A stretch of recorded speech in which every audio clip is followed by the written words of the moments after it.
கதை கேட்க தயாராயிட்டீங்களா? இன்றைக்கான வேதவசனத்தையும் கதையும் பார்ப்போமா?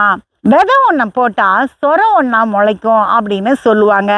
அதே மாதிரி தான் நம்ம என்ன செய்கிறோமோ அதுக்குரிய பிரதிபலனை மட்டும்தான் நம்ம அனுபவிப்போம். அதனால நம்ம என்ன செய்கிறோமோ அதை கவனமாக செய்யணும். இல்லைனா அதுக்குரிய பலனை நம்ம தான் அனுபவிக்கணும். வேதம் என்ன சொல்லுகிறது என்று பார்க்கலாம்.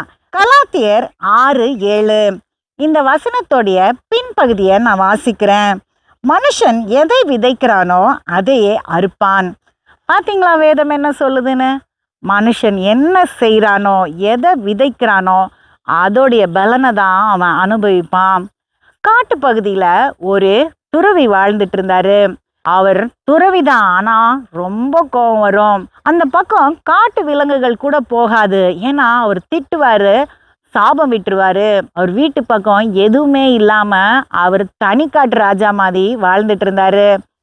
ஒரு நாள் மரத்துல இருந்து ஒரு ஓனா வழுக்கி அவர் வீட்டு ஜன்னல் வழியா வீட்டுக்குள்ள விழுந்துருச்சு. அவருக்கு ரொம்ப கோவம் வந்துருச்சு. அவர் சொன்னாரு, இதுதான் உனக்கு நான் கடைசி தடவையா சொல்றேன், மறுபடியும் உன்னை இங்க பார்த்தேன்னா உனக்கு நான் சாபம் விட்டுருவேன் அப்படின்னு. இந்த ஓணாம் பயந்தடிச்சு ஓடி போயிடுச்சு. கொஞ்ச நாள் கழிச்சு மறுபடியும் அந்த ஓணாம் வழுக்கி அவர் வீட்டுக்குள்ள விழுந்துருச்சு. அவருக்கு ரொம்ப கோவம் வந்துருச்சு. ஒரு கனமான பொருள் எடுத்து அந்த ஓணா மேல வேகமா வீசினாரு. அது தவறி போய் அவர் கூரை மேல பட்டு ஓடு ஒன்று பிரிஞ்சு அவர் தலை மேல விழுந்துருச்சு.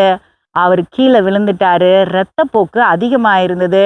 கிட்டத்தட்ட மரண தருவாயில அவர் யோசிச்சாரு, நம்ம கோவப்படாம அமைதியா பொறுமையா இருந்திருந்தா நம்ம உயிரோட இருந்திருக்கலாமே அப்படின்னு. அவர் என்ன செஞ்சாரோ அதுக்குரிய பலனை அவர் அனுபவிச்சாரு. கவனமா இருக்கணும், இல்லைன்னா நம்ம தான் அனுபவிக்கணும். அடுத்த கதையில் சந்திப்போம்.